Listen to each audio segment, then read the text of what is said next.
My name is Johnny. This story happened on June 29th, 2018 in the northern region of Florida. I was 21 years old, working as a beach photographer that summer with my buddy, who had just graduated from college. We both attended the same college in Pennsylvania. Our company put us in a 4-bedroom townhouse with about 10 other people. It was a Friday, and I had the day off. Everyone else was working that day, so I just sat in the house relaxing. As the day went on, I became more and more anxious because I had not done anything active.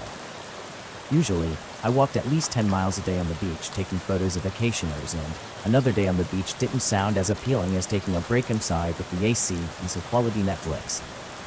But today, I felt I had been too lazy with my time, so I decided to go for a night walk throughout the neighborhood behind our housing development on this nice little nature trail. It's enjoyable to walk there at night, because it's always tranquil, and there is a lot of lovely foliage, mansions, etc. on this walk. I discovered a bike trail that I did not know existed before, and decided to check it out. It goes into the woods, and I thought, why not? Maybe being in the trees will remind me of home in rural Pennsylvania, and relaxed my mind. Little did I know, it would be the exact opposite. The bike trail runs perpendicular to the road and goes along a narrow field of power lines that cut through the woods. It goes for what I would guess about 15 miles at least. I was walking for 20 minutes, and all I could hear was the sound of nature around me. It was very calming, even though the woods always did give me that spooky feeling. It was a nice place to walk, or so I thought. Along my left was the tree line. To my right was the field with a line of telephone poles cutting through the middle of it, and much less thick tree line on the other side, with some swampy marsh areas. It was a full moon that night, so I wasn't in complete darkness and could see pretty much all around me. So, about 10 to 15 minutes into my walk, some clouds came in and covered the moon. It got much darker out of nowhere, so I turned on the flashlight on my phone. I heard a strange noise coming from my right across the field. It sounded like a boar or a pig. It let out a long, low grunt. It didn't sound like the normal sounds that I was used to. It sounded like something had caused it distress. I stood there listening for another sound, but there were no more. I kept walking, hoping I wouldn't hear it again, as it did come out of nowhere, and it startled me. Instantly, I got the feeling of something not being right. All the hairs on the back of my neck stood up. I was very unnerved, like I felt like I was being watched. I tried to find where I was on Google Maps, but they would not load because the service was very weak. I eventually ran into another path that veered off into the woods, and there luckily was a map on a board beside it. I stared down the course for a few seconds, contemplating whether to take it. It looked like that cliché shortcut that looks super scary but gets you to your destination a bit quicker. This one was dark, and I mean dark. There was a thick canopy above. As this part of the woods, there was only about a foot between the dense trees and the path on both sides. Without the light of my phone, I would not have been able to see a thing in there. I decided to turn and walk along this path, as it was a quicker way home instead of going back and around the way I originally had came. Then, as I was about to head down the said path, I heard footsteps. I stopped and turned my flashlight off to listen. I wanted to make sure I wasn't being paranoid and scaring myself, but I could indeed still hear them. They were coming toward me from the direction I was headed on the main path. I ran over into the trees and hid because I wasn't about to run into some potentially crazy people out here in the woods. As I was hiding in the trees and waiting for them to pass me, I instantly smelled something terrible. I thought maybe I was just so scared that I soiled my pants, but that was not the case. Instead, it smelled like something decomposing, like the smell of a dead deer carcass baking out in the sun. If you've ever been hunting, you definitely know that smell. The footsteps became increasingly closer. Then they passed me. I counted 3 people, or should I say silhouettes, and I couldn't make out their faces or even their clothes. They walked in a straight line, their heads staring straight ahead of them, and none of them said a single word. The one in the middle was dragging some sort of bag behind them along the concrete. I waited for about 5 minutes until I could no longer see them, hear them, or smell that smell anymore. I started walking down the dark path, slowly but surely. I tried walking quickly, but I wanted to stay quiet, as I was pretty freaked out. I was wearing flip-flops and they clipped my heels with every step, so the slower I was, the quieter I was. I walked for about 10 minutes, and I started to hear footsteps again. I stopped and turned off my flashlight. The footsteps were coming from behind me this time. I ran back into the trees and waited to see if those people were going to come back again. And inevitably, it was. They brought that awful smell back with them and walked past me the same way, dragging the bag behind them.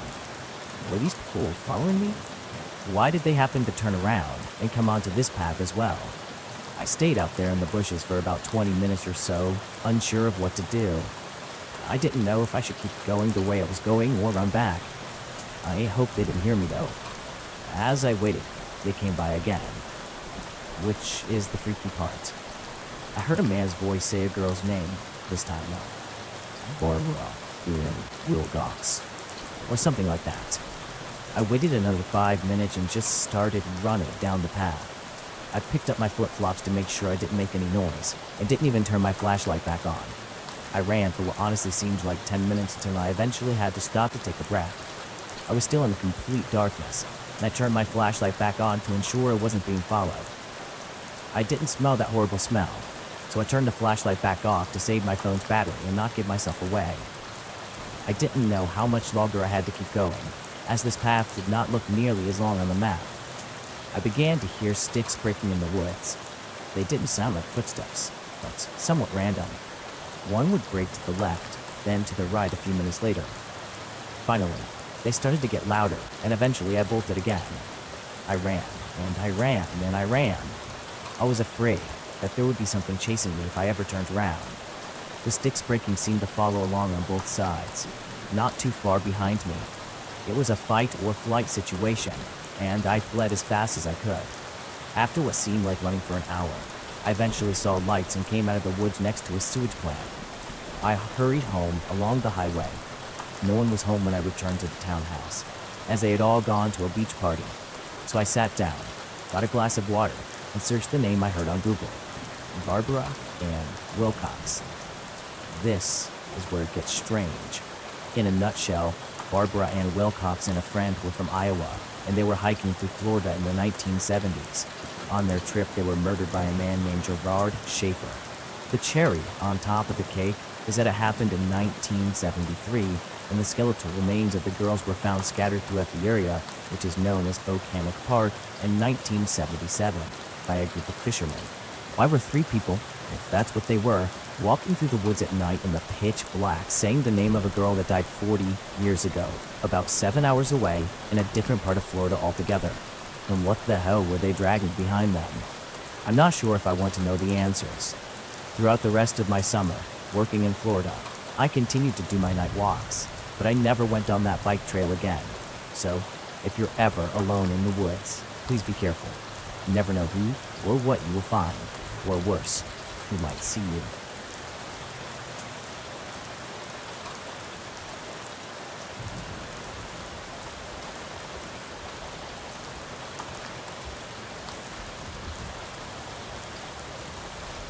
The Cottian Massacre stands as a chilling testament to the depths of human cruelty in the horrors of war. In the spring of 1940, amid the dense forest of Cottia, a sinister plot unfolded, leaving nearly 22,000 Polish officers and others dead, and a brutal, harrowing display of calculated barbarity. As the world was embroiled in the chaos of World War II, Poland found itself torn asunder by the dual onslaught of Nazi Germany and Soviet Russia. The Molotov-Ribbentrop Pact signed in a shadowy corridor of power in August 1939. This stands as a chilling testament to the betrayal and cynicism that lurk within the hearts of men. Crafted in the crucible of geopolitical ambition, this unholy alliance between the two of the 20th century's most brutal dictators unleashed a tidal wave of devastation and despair upon the world. At its very core, the pact was a diabolical pact between Joseph Stalin's Soviet Union and Adolf Hitler's Nazi Germany.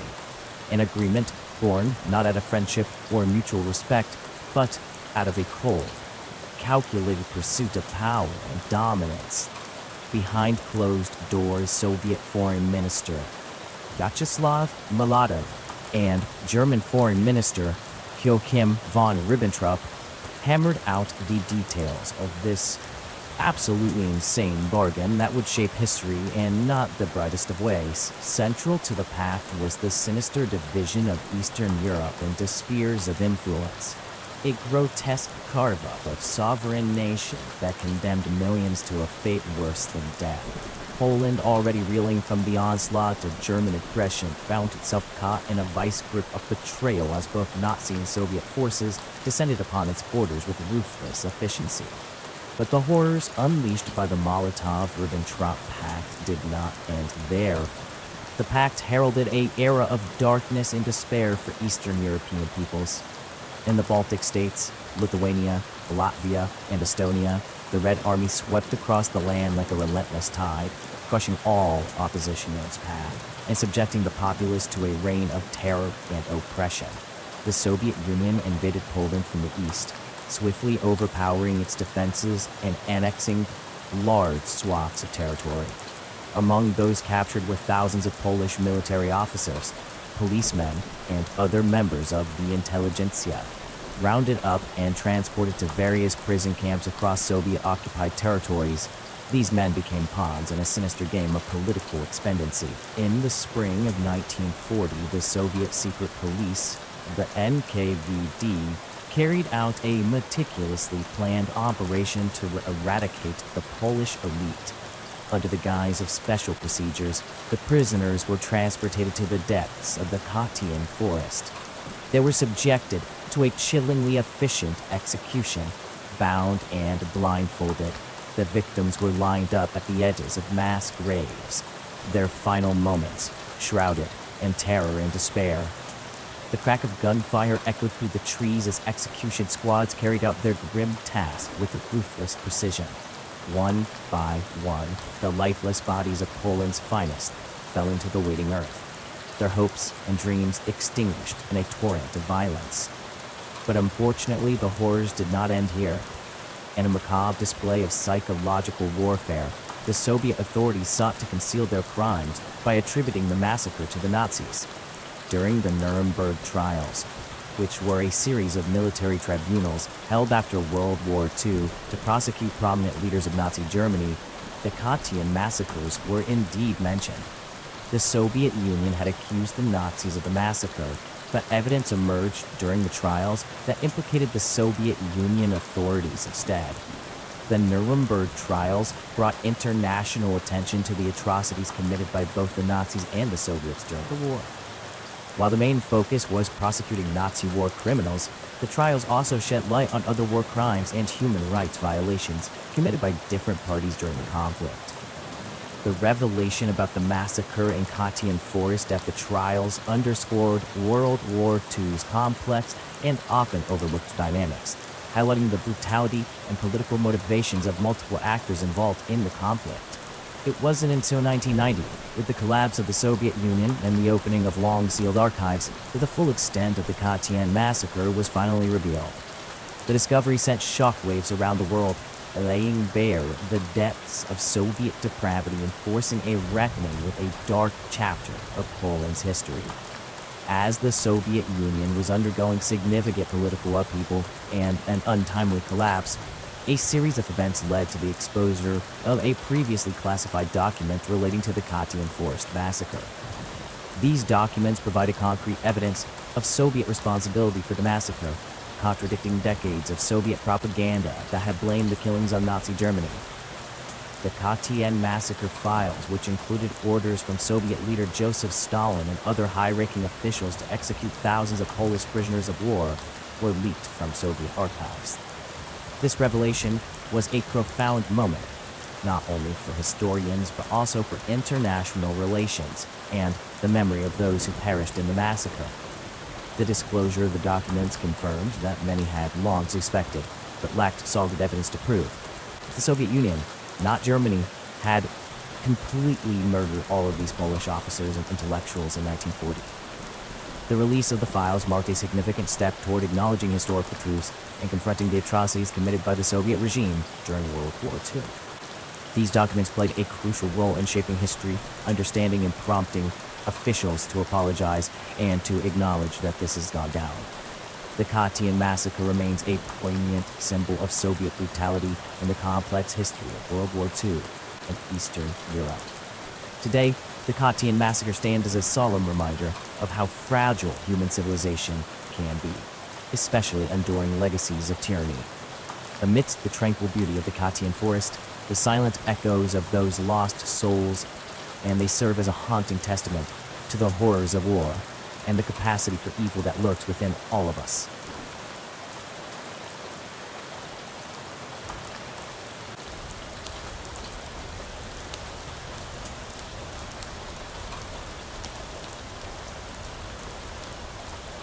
I once rented a room in a small house in Hartford, Connecticut. This house was actually quite nice, with hardwood floors and a stove that heated the entire house during winter. We walked up some flat, circular stone steps to access the front door, and the landlady had a pretty garden out front. The back of the house was a bit of a mess, and she had, as I soon discovered, a hoarding disorder. Although I could see her home was cluttered, I simply needed a place to stay. One entire room was blocked off because she had so much stuff in it. Still, the room I was renting was charming and the bed was comfortable. I shared it with her one child, who was still in school.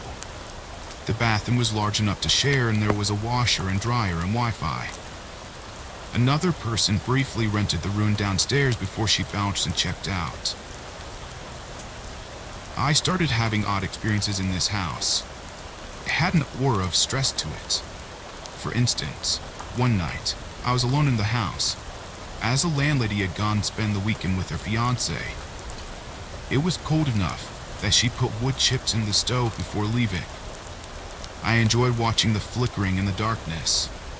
The living room took on a calmer feeling, like the fire inside the stove began to stir. All of a sudden, I had the awful feeling that someone was standing next to me.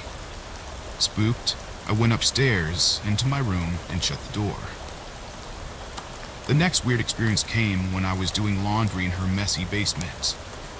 By this time, I was growing tired of the incredible mess. She kept the living room tidy, but that was about it.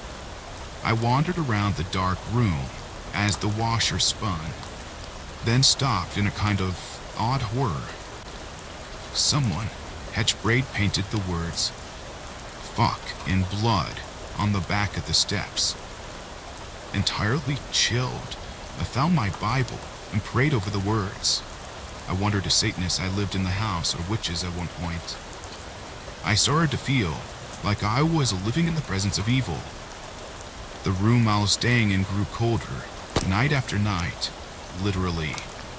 I began to feel like I was suffocating and struggled to sleep. One night, I rolled over, sleepy and chilled, and looked at the digital alarm clock. It was around 4:20 a.m. I looked towards the window at the far end of the room, where she kept a round, mirrored coffee table. There was a dark mass there, with no face, just staring at me. I could see curly hair, but no distinct features. It was hovering, almost as if it was lying on its side. I screamed and turned on the light. I asked my landlady the next day if she had heard me screaming, but she denied it. I knew she had once been married to a man who evidently had abused her. When I spoke to her boyfriend, I decided to take a risk. I inquired about my landlady's husband, who was now deceased. Her fiancé told me that the neighbors had described him as evil. I hesitated when I asked if he had curly hair. He replied in the affirmative. I am convinced that I saw some sort of imprint of this person, manifested at a spiritual sensitivity, which I have possessed for most of my life. Later on, I saw a photo of this husband and the landlady's child. He indeed had dark, curly hair.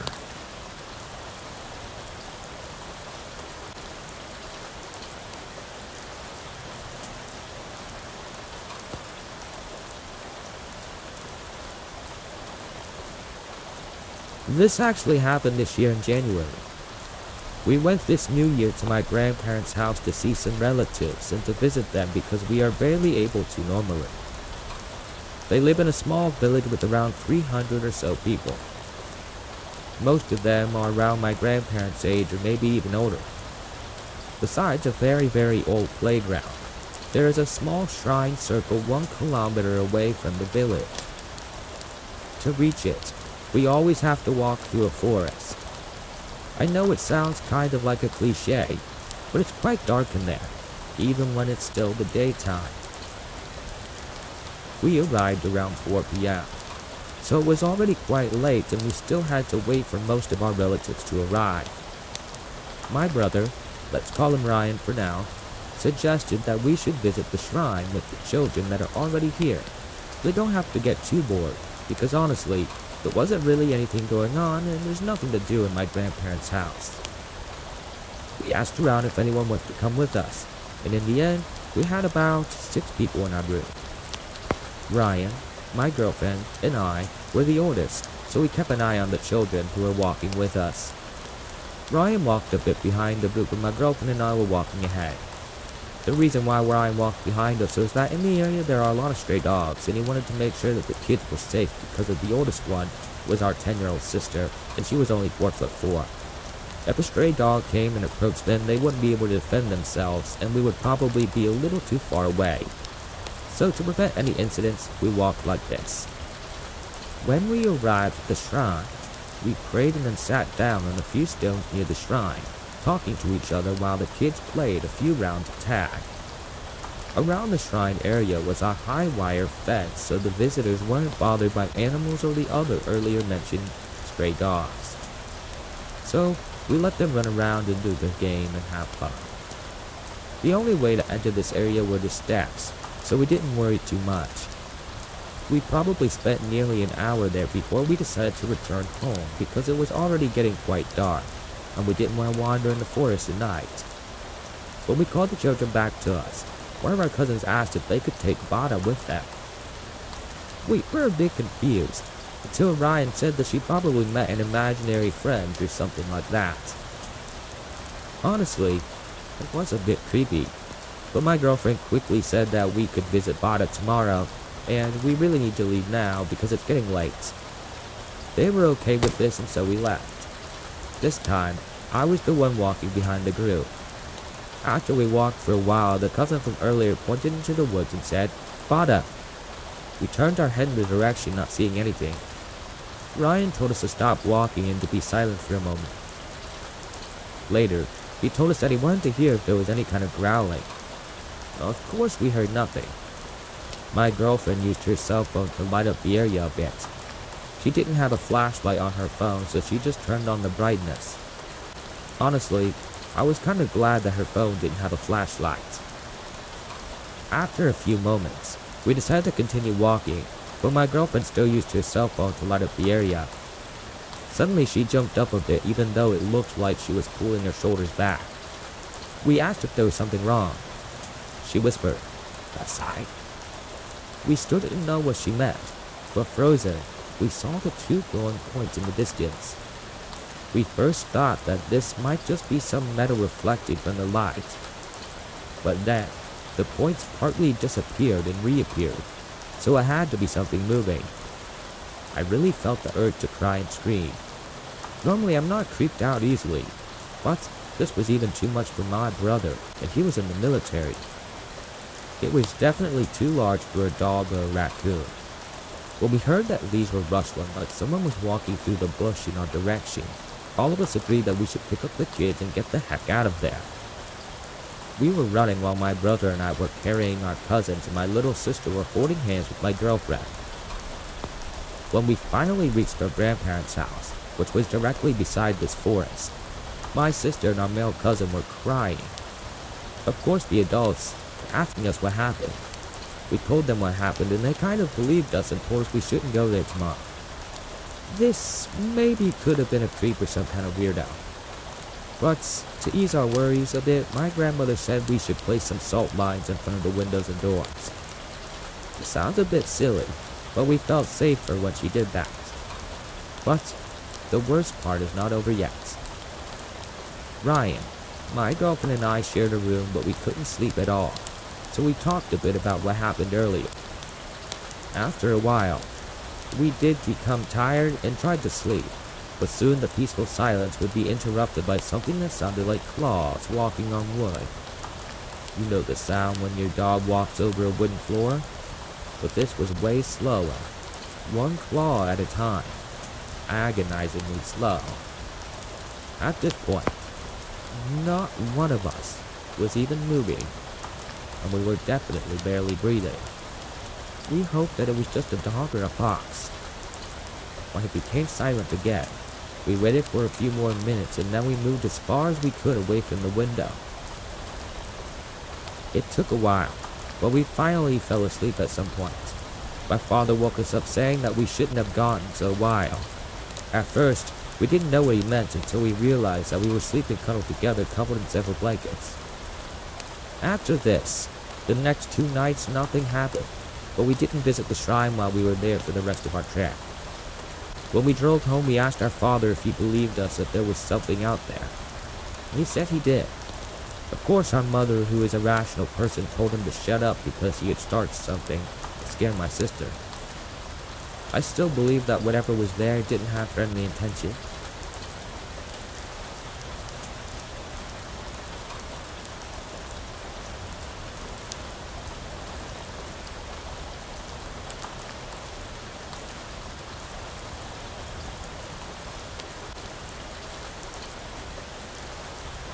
This happened back when I was 12 or 13 years old. Now, a little backstory here. My dad and I volunteered at a bird banding station. If you don't know what bird banding is, it is where researchers put small metal bands on the legs of birds and then release them to track their migration patterns. We set out mist nets in the woods to catch the birds. We used nets instead of traditional traps so we wouldn't harm the birds. So anyway, the guy who owned the bird banding station and the entire property, let's call him R, would let me wander the woods while he was collecting birds out of the nets. R's property was massive, with woods, countryside, marshland, and you name it, all out here on the edge of a small town. Now back to the story. It was a cool summer morning. I was wandering in my usual part of the forest. It wasn't long before I noticed that it was unusually silent, which was odd. I usually hear at least one thrush or blue jay, but there was nothing. All of a sudden in the distance, I hear what sounds like a distressed baby deer or cat. Being the curious animal lover I was, I followed the noise. However, as I got closer to the sound, it seemed to grow a lot farther away. It wasn't long before I came to the edge of our property. The wailing sounded like it was coming from nearby 1 minute, and then sounding very far away the next. Despite being confused and a little creeped out, I for some reason still followed it. However, a few minutes later, I came across a small deer blind. I looked inside to see if anyone was messing with me, but there was nobody there. When I got a better look at the blind, I noticed something a bit off.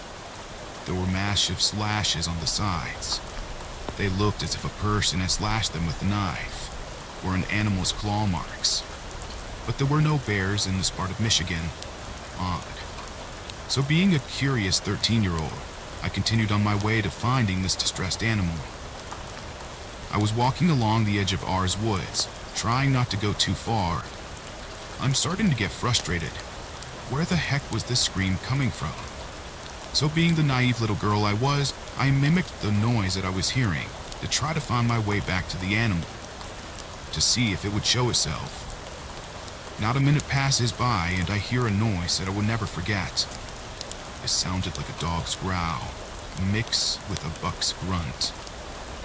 No deer sounded like this though.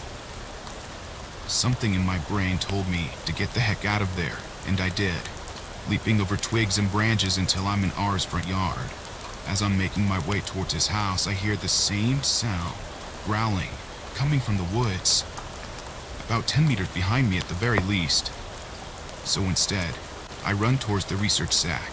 Since R wasn't at the house and the doors would most likely be locked, I knew that no one would believe me. So I just said that a deer growled at me. However, I've heard deer grunts and snorts all my life, and they do not even compare to the animal that I heard. It didn't sound like a coyote or a dog either. Although, I never saw the thing. I believe that it was trying to get me off the property to do who knows what. I'm guessing that it might have been a Wendigo, since they can mimic noises of other animals and even voices. I also live near the Great Lakes, a hot spot for Wendigo sightings, maybe even a skinwalker, but they tend to be more in the western states. So, whenever you're in the woods and something doesn't seem right, don't just brush it off.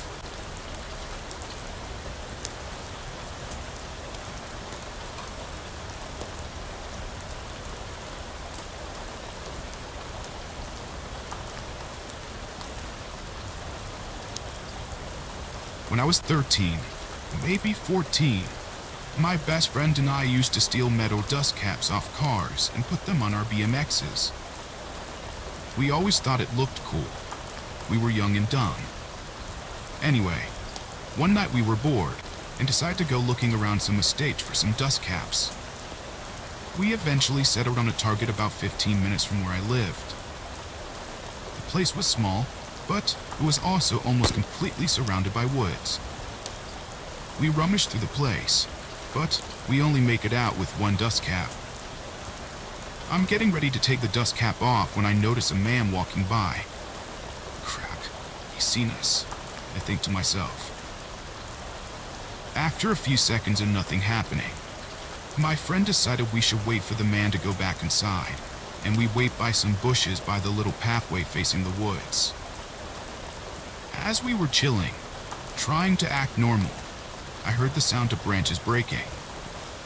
I looked up and saw a man's face, staring at us from behind a large tree, at the front of the woods next to the path, about 10 meters away from us. I ran as fast as I could, on instinct, not saying anything to my friend, as I just assumed he'd seen him as well. Anyway, I ran nearly all the way home before noticing my mate wasn't with me. I then loitered around near his house, hoping that he would catch up, but he didn't.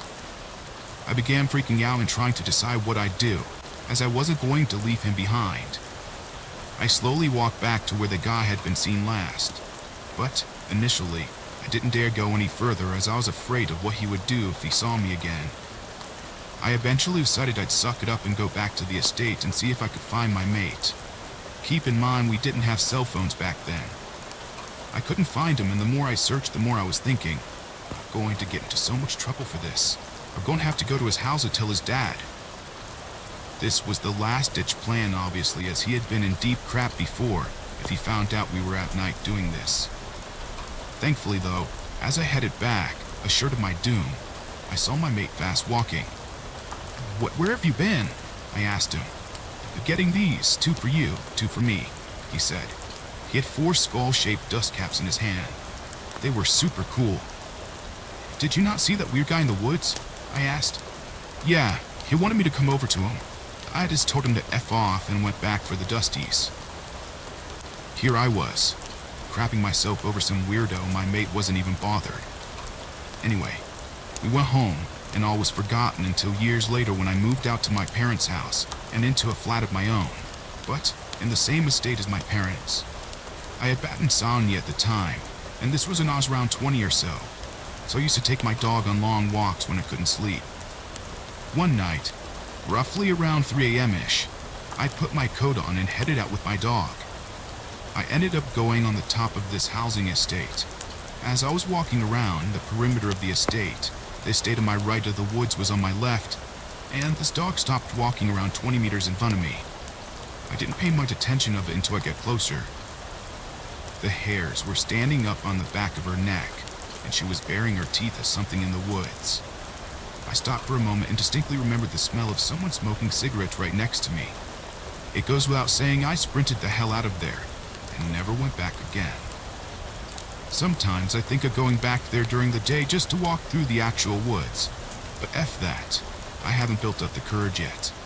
Stay safe, everyone. The world is a very weird place, especially the woods.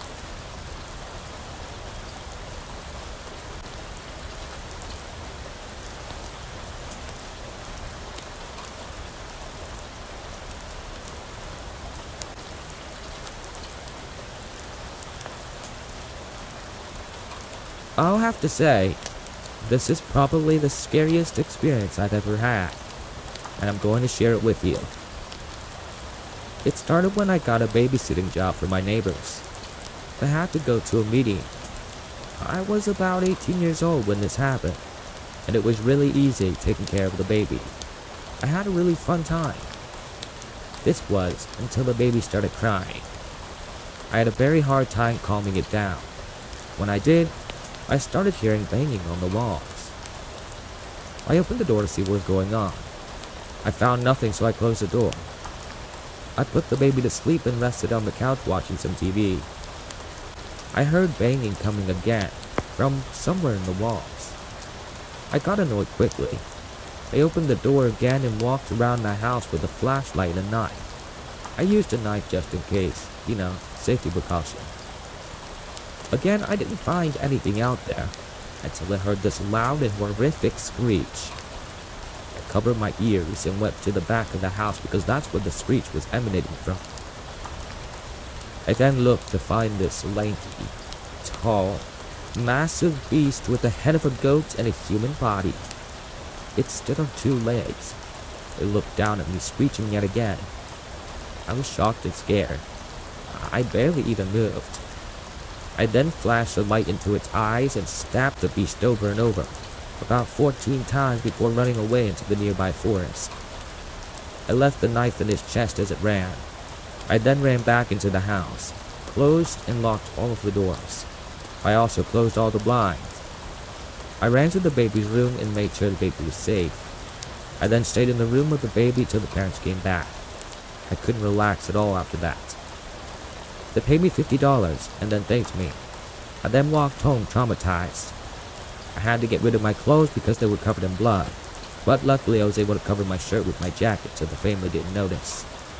I only got 2 hours of sleep that night, and I was pretty tired at school in the morning. I even slept in my first period class. I found out that thing was from one of my friends. I still don't really know if it was this thing they call Goat Man, but that's what my friends seem to think it is.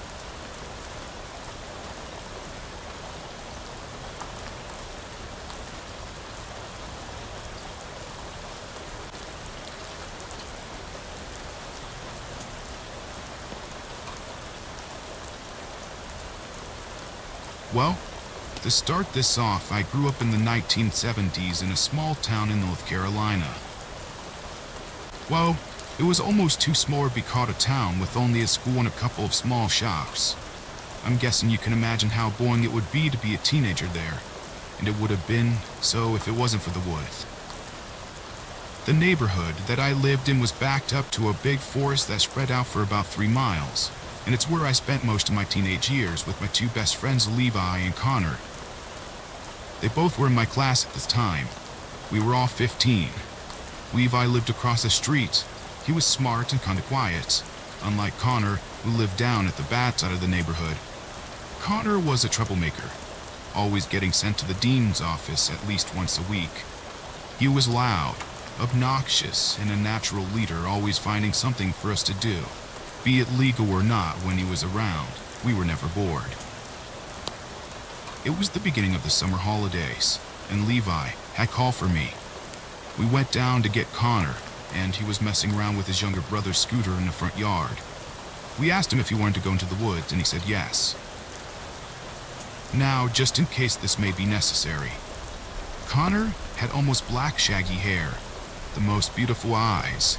One was a light blue while the other was a brownish color. He always wore scuffy red Converse shoes and a denim jacket. And of course, I just had the biggest crush on him. While Levi had style brown hair, brown eyes, and freckles and was considerably shorter than me. Then there was myself, a red-headed brown-eyed girl that had quite a lot of people scared of me due to me being hyper. I was always ready to go somewhere or do something, and I was always talking about something. Anyway, we made our way into the woods and started walking into a random direction. We did this for fun, just to see what happens. Usually, we would try to get lost to try to find our way back, which most of the time just led us to being late for dinner, and getting sent to our beds early, or worse for worse, getting grounded. But we did it anyway. We were making our way along a deer trail that I didn't think we had ever been on before, when Connor found a pile of crap, and of course dipped a stick into it, and then tried to chase us with it. Levi and I, of course, freaked out and scattered. Neither of us wants to be smeared with crap. I ran off, and luckily for me, Connor followed Levi instead in the opposite direction. After a while of them not coming back, I began to think they had left me, and I was furious. I was walking down the way I had seen them run, when suddenly something stuck out the bush and grabbed me. I let out a surprised yelp, and Connor shushed me, only for me to shout to him, scaring me. Only when I saw the look on his face, I decided that I shouldn't be talking, and I shut my mouth. Connor whispered to me, "You have got to say this," and began to lead me through the bushes, and further we went. The more and more we went, the more I could smell something disgusting. We came across something green. Levi started staring at the ground with a weird expression on his face. I was about to ask what was wrong, but Connor tugged me past him a few more feet, away to where there was this ditch, and in the ditch I could only describe as something out of a nightmare. It was a body. It was a purple-blue color. It almost looked swollen. The stench was so terrible I had to cover my mouth with my jumper so as not to gag. I backed up to where Levi was. Connor stood looking into the trench for about 5 more seconds before he walked back over to us. "Cool, huh?" he said with a grin. Levi gave him a disgusting look before saying, "No, it ain't cool. We need to go home and call the police." "What? Why?" What do you mean, why? There's a body dumped in the woods, Connor. It's clearly been murdered." "No, man, it's so cool. We cannot get the police. If we do, they're gonna take this away and think we were the killers." "Why would they think it was us?" "Because that's what the police do, man." "Don't be stupid, Connor. You can't stop me." "Fuck's sake, man.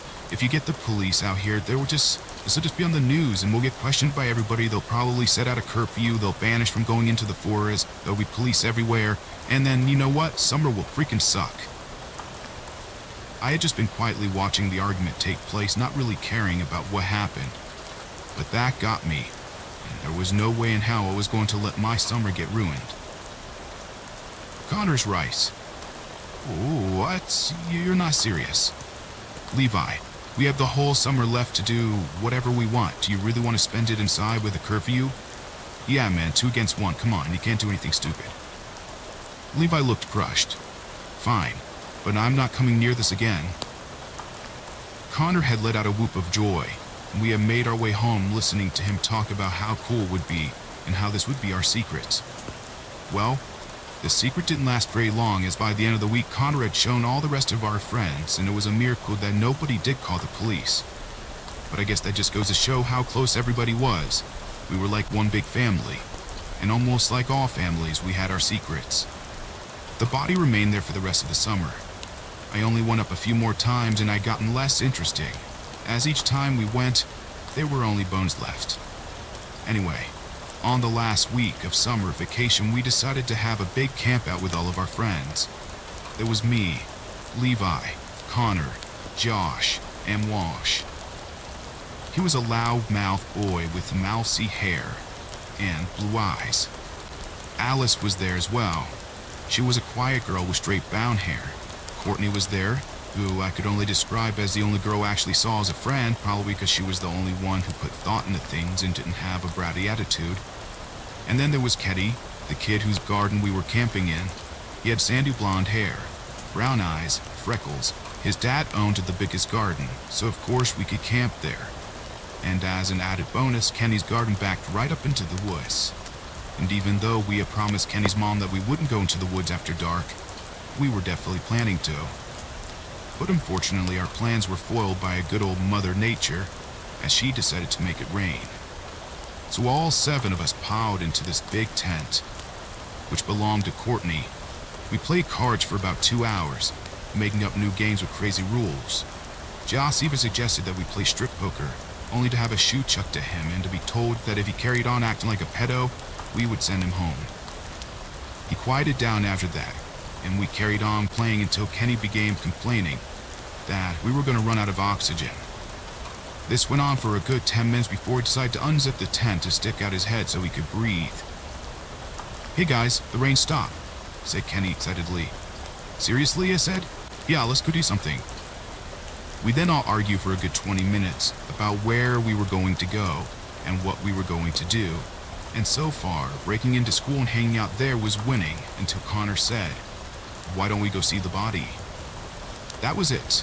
Everyone put on their shoes and coats, and Kenny took down his dollar store flashlight that he had hung from the roof of Courtney's tent, and off we went.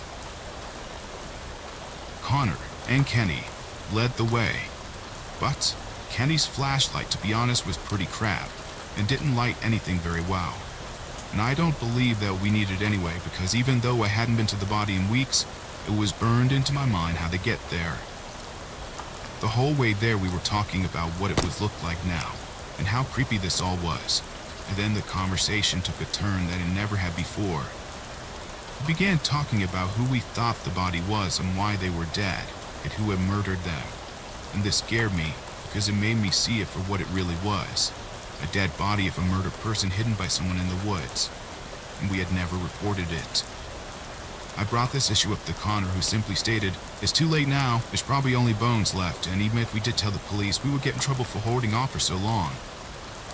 To this, I remained silent and kept walking alongside Courtney and Levi, listening to Josh telling Alice some bullshit story behind us. They soon went silent though. As we came to the ditch, Connor and Kenny stood silently at the edge, shining the flashlight into it, Kenny's mouth agape in horror. I asked what it was, and Connor shushed me and beckoned me and the rest of us over with his finger. As I came up to the edge, what I saw had freaked me out. In that ditch was something piled on top of the original body. It was wrapped in a yellow floral pattern bed sheet, and it was tied with some sort of string at the top to make it not slip off. Everyone stood silent for what felt like hours, but in reality, it was probably only a couple of seconds before Connor pulled his Stanley knife out of his pocket and descended into the ditch. Levi began to protest, but Connor turned and shushed him and whispered to Kenny to shine his light on him, to which Kenny obeyed Connor, then cut some of the string and poured to the seat to reveal the face of a young girl. She stared up at us with a dead glaze over her eyes and a blank expression. I felt like I was going to be sick, and apparently so did Levi, as he began to violently retch, and he turned away. I couldn't turn away no matter how hard I tried. I was mesmerized. Connor suddenly jumped back, with a look of sudden realization and horror across his pale face as he began to scramble up the side of the ditch.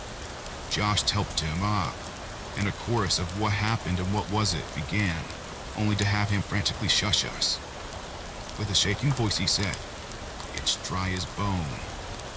A feeling of absolute dread settled in my stomach.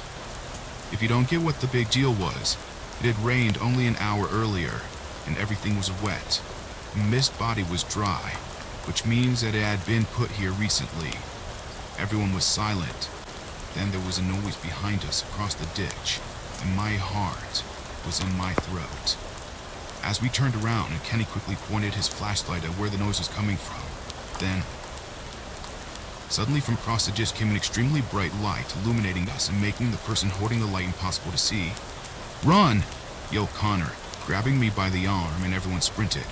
And whoever it was with the light sprinted to where we were.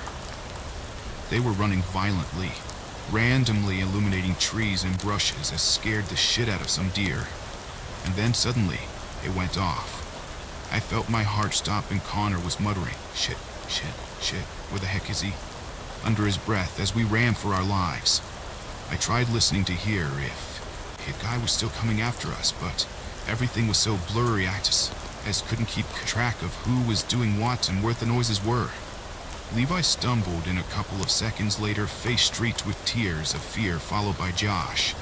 We huddled together, and everyone began blabbering out what the heck was going on, and who was that, and what do we do if he finds us. but then Courtney spoke up. Where's Alice? Everyone was silent and looked towards the woods in fear until Levi spoke up. Kenny, go get your dad. Connor looked over to glare at Levi before turning to Kenny and barking, "No, Kenny, go get your dad. Let's think about this, okay?" What do you mean, let's think about this? He will call the police, and don't you think the police are gonna believe us? I don't think so. This arguing went on for probably 5 more minutes, until eventually everybody shushed up. Kenny begins pounding on his back door, and this goes on for about 5 minutes before Mr. Stokes opens the new door with a red face. "What are you guys doing? What are you playing, boys? 2 in the goddamn morning," he hollered. "Dad, Alice is in the woods." "What? She ran in when we were playing tag and she hasn't come back out. We think she got lost." Mr. Stokes stared off into the woods for a bit, squinting, trying to see beyond the tree line before muttering an "okay" and repeating into the house, to only 5 minutes return with a big flashlight. He stomped off into the woods, and we all waited for about 20 minutes before he returned and said, "Fun home, kids. Go home, get your fathers, and tell them to bring flashlights." And that was it. We all went home, told our parents what was going on, and the men went into the woods to look for Alice. While the woman stood around in Kenny's backyard, we were all told to stay at home, to which I didn't. I crossed the street and knocked on Levi's door. He answered it, and I stepped inside, and apparently Connor had the same idea, as he was sitting on the sofa in Levi's room, eating some chips. "Do you think they'll find her?" I asked quietly. "Yeah, she's probably just panicked and got herself lost," said Connor. "And what if he got her? What if she's dead? What are we gonna do then?" said Levi, as he stood by the window looking into the dark street. Suddenly, the sound of police sirens cut through the air. "Oh no," mumbled Levi as the police cars drove down the road to Kenny's house. We watched as 2 police cars pulled up and the men came out carrying big flashlights. They walked around the back into the woods. After that, I and Kenny went home. I watched out my window as suddenly 5 more police cars appeared at my parents' house. It was around 6 in the morning at this point. I asked my mother what had happened, and she told me that they found a body in the woods, and that it wasn't looking good. The next day, the police interviewed all of us. We all stuck to Connor's story. They didn't find Alice, and just like he said, it would be there as news coverage. A ban on us was going into the woods, and there was a curfew for 9 p.m. When we went back to school, there was an assembly of safety for strangers. They found Alice in the end, 12 days later, chopped up into little pieces and crammed into a garbage can on the side of the road about 10 miles from her house. I have my own kids now, and since I've lost contact with all my childhood friends apart from Levi, who I now have a child to, and he recently told me that Kenny had been killed due to an overdose, we were invited to a funeral along with the rest of the kids I grew up with. I will not be attending that funeral.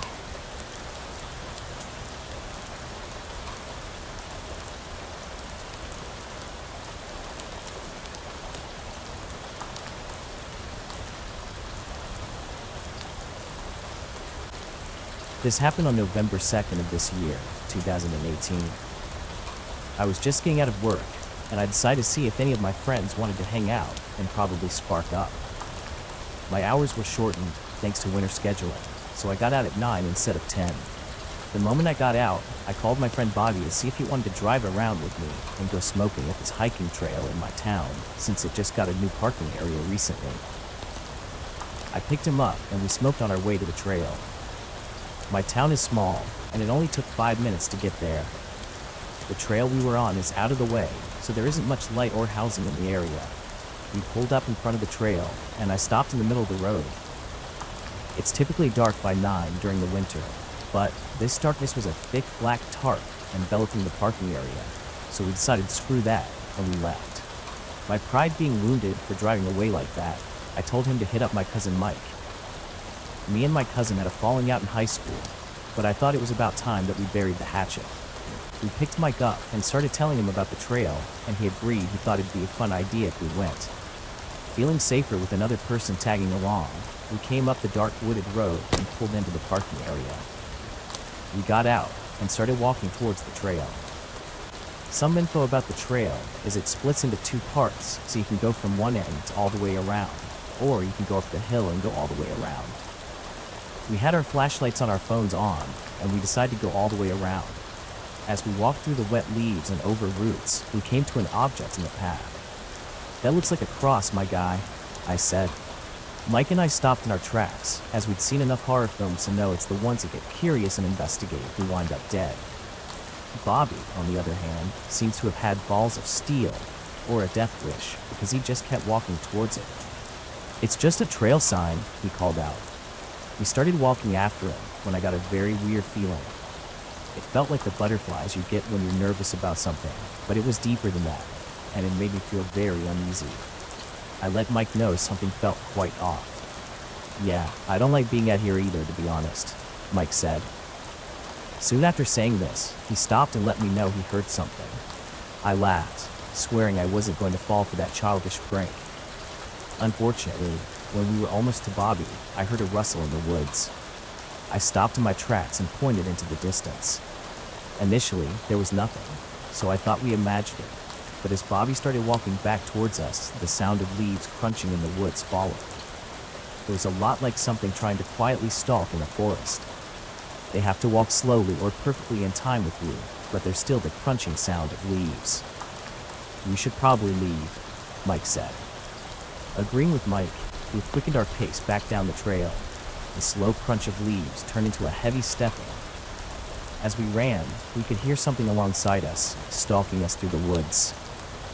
The noises of something out there made us too paranoid, and we started sprinting at this point. I'm a heavier guy, but I outran both Mike and Bobby.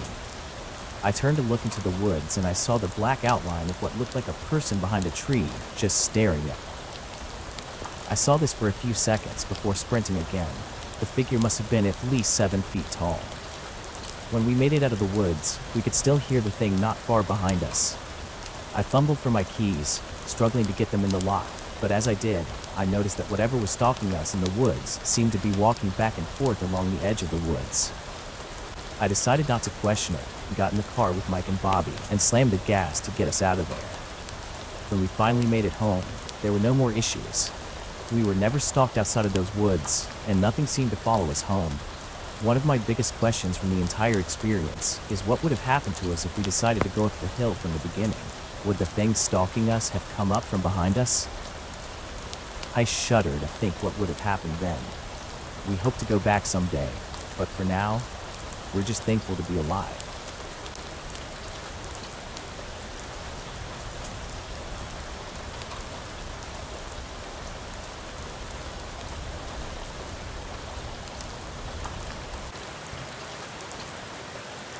It was back in the 1980s. At the time, I was in my late 20s and I would often grab my colleague, Lacey, and drive my Mustang convertible to the park not too far from our home to go hiking. Although I was a single female, I always felt safe hiking in that park. It was like my second backyard. It was a hot Sunday morning in July. There was a slight breeze and a beautiful blue sky.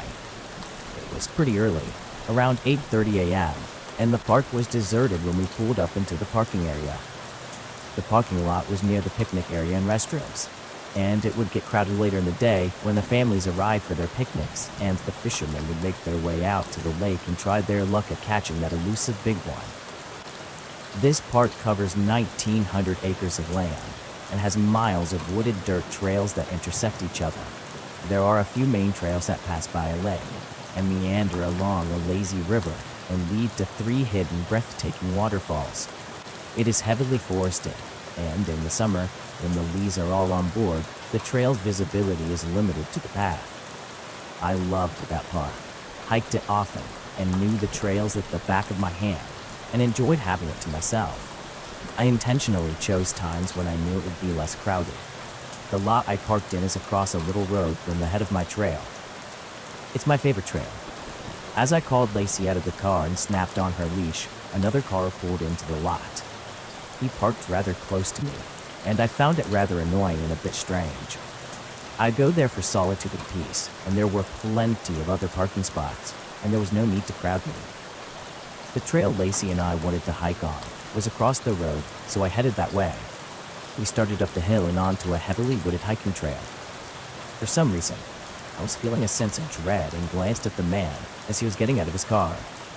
I am somewhat suspicious when hiking alone and immediately found him a bit off.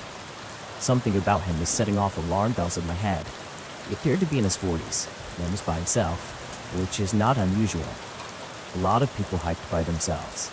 It was his attire and demeanor that caught me off guard. He was dressed like no other hiker I have ever seen. He had on dress pants and shiny black dress shoes, like the ones my dad would always wear going to church. The clothes and shoes were a bit shabby, but still not something somebody would wear when hiking. None of the trails in this park were paved.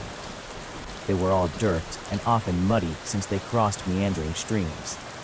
But it was his expression that struck me the most.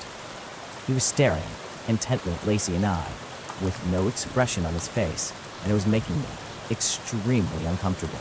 I thought to myself, who does that? And who wears dress shoes hiking? I began to think, and I became more uneasy. There was just something creepy about him. Most people who hike the trails keep to themselves, but will say a brief "Hi, how you doing?" or "Wave," something like that. This man simply stared intently at Lacey and I with no expression in his blank eyes. I knew somewhere deep down inside of me that it would be the best plan of action to avoid him entirely. It was a little voice in my head that I had to listen to. I considered giving up my hiking altogether that day, but I'd been looking forward to it, and Lacey was raring to go, and maybe I was just being paranoid. So I turned back around and began walking up the main hiking trail. I decided to verge off one of the many little paths that branched off the main trail. I chose this trail as it was not marked with any signage and did not go towards the falls of the river, but winded through the dense, heavily forested woods. It was not as popular as the other trails, and I figured I could avoid the man as he probably would choose one of the more popular marked trails that most hikers would. As Lacey and I walked along, I glanced around to see if I could still see him. To my dread, I realized that he had also chosen the trail we were hiking. I looked around to see if there were any other hikers out, but it was just him, myself, and Lacey. I was not concerned to the point of panic, but still somewhat freaked out. It was just himself, myself, and Lacey. I was not concerned to the point of panic, but still freaked out. I decided it was best to continue to steer clear of him, and as soon as I was able, I took a different cross trail to avoid him. The trail I chose headed off in an entirely different direction than the way he was headed. I kept walking at a fast pace, trying to put as much distance between me and him as possible. I tried to enjoy the gorgeous, beautiful day, but I could not shake the feelings of unease, and all the while walking tried to stay diligent of the man's location. After hiking for about 5 minutes, I began to feel my sense of unease increasing. I turned back to notice that the same figure, once again, was following us in the distance, gaining on us slowly but steadily. He had taken the same intersecting trail as Lacey and I, and was following behind us again. He did not appear to be enjoying the walk. He was not looking at the nature around him, just staring right at Lacey and me. He continued to stalk us at a quick pace with a sense of purpose into his stride. His face was motionless, his eyes never leaving us. As I glanced at him, it seemed waves of malice were emanating from him, and I was more scared than I had ever been in my life. By this time, Lacey was beginning to feel my anxiety. She was a beautiful dog and looked a lot like Lassie. She was a good 65 pounds and, unlike most collies, did not care for strangers or anything else out of the ordinary. She was also beginning to pick up on my emotions and starting to perceive this danger. She began stopping and turning, looking back at him, perceiving this person as a threat. I knew all of these trails at the back of my hand and was quite sure we could lose him. I crossed into another trail, and I thought surely we had gotten far enough ahead of him that he would be unable to determine which trail we had walked. Glancing nervously behind me, but much to my horror, when I looked up the trail ahead, I saw him walking straight towards us at a determined pace. He had somehow found the trail that circles around us and then crossed over to head us off. This could be no accident. It was obvious to me now that he was intentionally following us. But why? My brain went into overdrive. All of my senses were telling me that I was not in a good situation. I wondered what I could do. I had a very, a very bad feeling about this man, and had to find an escape route and get back to the safety of my car as quickly as I could. I hastily looked around for another trail that I could take before he would reach us. There was nothing. Quickly thought it through, and determined that my only options were to turn and run back to the opposite direction, dash into the heavily forested woods, or walk right past him. I looked at him, the judge of the distance, and knew if I ran, even with his street clothes on, he could possibly catch me on the trail. I had no desire to run off into the woods as the crowds are heavily covered with tripping hazards, and I've watched enough war movies to know that the running victim always trips and falls in a panic. I contemplated all of those options, and you're probably going to think I'm crazy, but I decided the best course of action was to keep walking straight ahead and walk past him. I was not alone. I had Lacey, and she gave me the courage to confront the alarming, disconcerting stranger. As we walked closer to him, he said nothing but kept staring at us intently with his blank, emotionless expression. His eyes were very dark and menacing. I walked nervously towards him, and as we got closer and closer to him, I began talking to Lacey under my breath, urging her on with a desperate voice pleading over and over, "Get him, get him." Lacey felt my fear. She felt it to her very core and fed off of it. She began growling low in her throat. The closer he got to us, the louder and more profound the rumbling from within her became. By the time we passed him, I was physically holding her off by her leash. She was lunging at him, snarling and baring her teeth. He did not react like someone being threatened aggressively by a dog. There was no resentment, no irritation. Strangely, he said nothing to me. I said nothing to him. He passed by us and gave Lacey a wide berth, no longer looking at us or showing any interest at all. I lightly said, "That's not nice, Lacey." I was petting her and encouraging her to growl at him the entire time, though. She continued to give him the Clint Eastwood stare and kept barking until he was well past us. I kept an eye on him, ensuring he did not back away or turn back towards us. I was eventually relieved to see that he made his way to a trail that led to the parking lot. I got in his car and drove away. I continued my hike heading to a different side of the park. I kept thinking about the man and wondering what he had been doing. To this day, I think Lacey saved me from an awful situation. When we returned home that day, I made sure she got an extra special treat.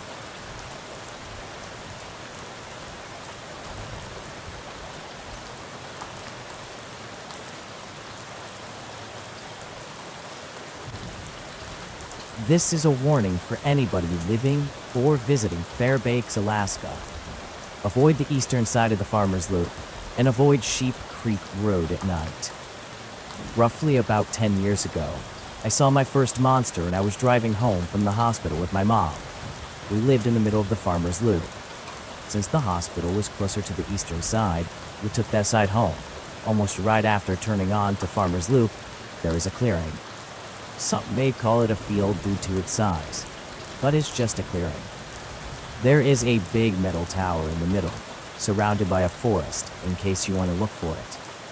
I was in the passenger seat, and it was dark that night, so my mom had the brights on in the car, and that's when we saw it. We were about to drive away from the clearing as we passed by the forest. At first, we mistook it for a dog, but as it emerged from the ditch and into the light, we were struck with absolute terror. It was a sight that haunts me to this day.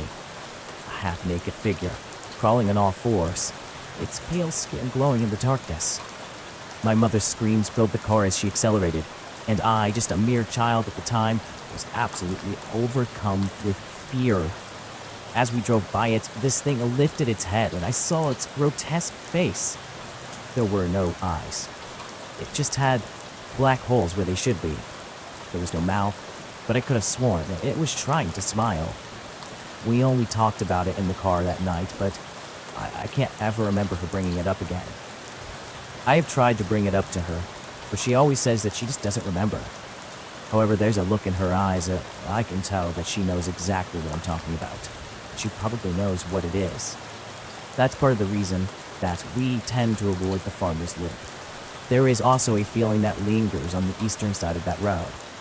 It's almost like a poison. I have never seen a place transform like that segment of road.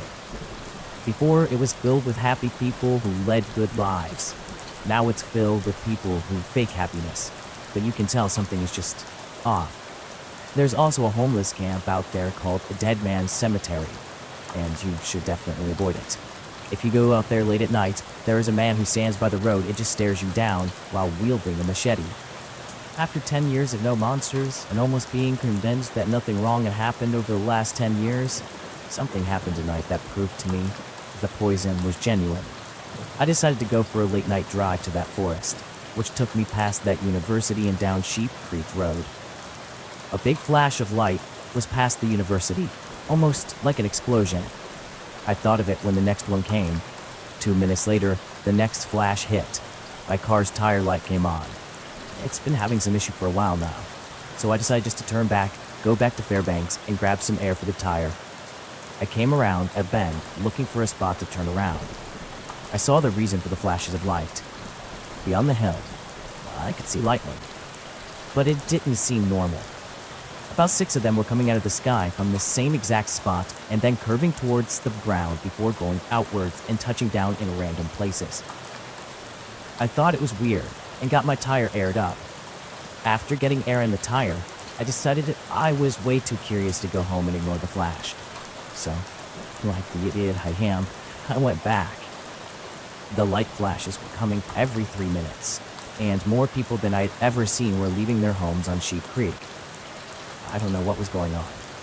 When I went around the bend from earlier, it got dark, and I don't mean middle of the night darkness. It was so dark you couldn't even see the road in front of you with your high beams on. The trees from that lightning bolt or whatever you could see were burned every time they were touched by it. However, I kept driving. Right before the main train tracks, when I was facing the hills the lightning touched down on, there was another flash. Except this one was big enough to light up the sky, and I could almost see everything like it was daytime. The light lasted maybe 10 seconds at most, and I could see what looked like the shape of a person in the lightning. From where I was, I could make out arms, legs, a torso, and a head. But after that, there were no more freaking flashes. I freaked out, and I raced home. So here I am writing this to you, and trying to warn people. Fairbanks, don't take those roads at night. You may come across a monster with no eyes, or the person in the lightning, and I'm pretty sure they are not friendly.